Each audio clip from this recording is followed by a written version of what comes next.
Let's start talking about the most general situation when you're dealing with a ratio of two polynomials known as what? Rational functions, right? Suppose I've got y is my quotient of x plus my remainder of x divided by d of x, okay? So we suppose that we had a ratio of two polynomials and we actually performed maybe a long division here and got the quotient plus the remainder still being divided by the divisor there. And I call this whole function here maybe h of x or f of x or whatever you want to call it. Okay? Now, here's a situation that we've been dealing with so far. So far, the only situation we dealt with, we're assuming that q of x is 0. So we completely ignored that part, right? Okay? And we were just concerned with the graphing of this. We found because the degree of the numerator is strictly less than the degree of the denominator, as x approaches plus or minus infinity, this ratio goes to 0, okay? So at the extreme ends, it approaches what? The x-axis. I've illustrated this situation right here. Q of x is 0. This was the important special case that we started with. We get a horizontal asymptote y equals 0. Okay, I claim what I'm calling the polynomial asymptote is y equals q of x, and q of x is a polynomial, right? Okay, what my claim is the following. Let's probably do this at the bottom here.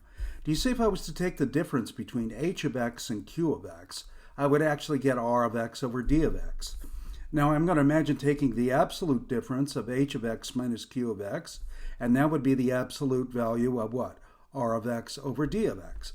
And then the limit as x approaches plus or minus infinity of the absolute difference between the h of x and the q of x would be the limit as x approaches infinity, plus or minus infinity, of the absolute value of r of x over d of x. But we've already established in the first video that this limit will go to what? To 0. So these are y values here. So it's saying the difference in the y values between these two functions will go to 0 as what? X approaches plus or minus infinity.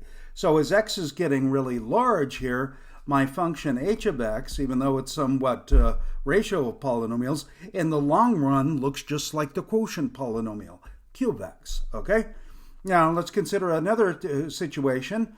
Suppose the quotient is instead of 0, it's actually some other constant b, then we would still get a horizontal asymptote y equals b. That's a horizontal line, right? So this is just a particular case of this thing, but this thing was particularly important, right? Because of our considerations about R and D originally.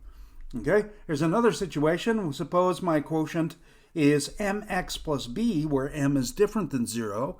M is slope, of course, and b is y-intercept here. Suppose the slope is not 0 here, and then what happens in the long run, we get what? This approaching this line, y equals mx plus b, we call that an oblique asymptote, or at least some people do. And we could go on and on here. Suppose q of x is actually quadratic here. Let's throw in here a is not 0. Okay? Then we would have what? For our asymptote, y equals ax squared plus bx plus c, we would get a parabolic asymptote and so forth. Okay? So you get the idea? All right? I'm going to do some graphing on Desmos and hopefully put all this together for us. So you get the idea.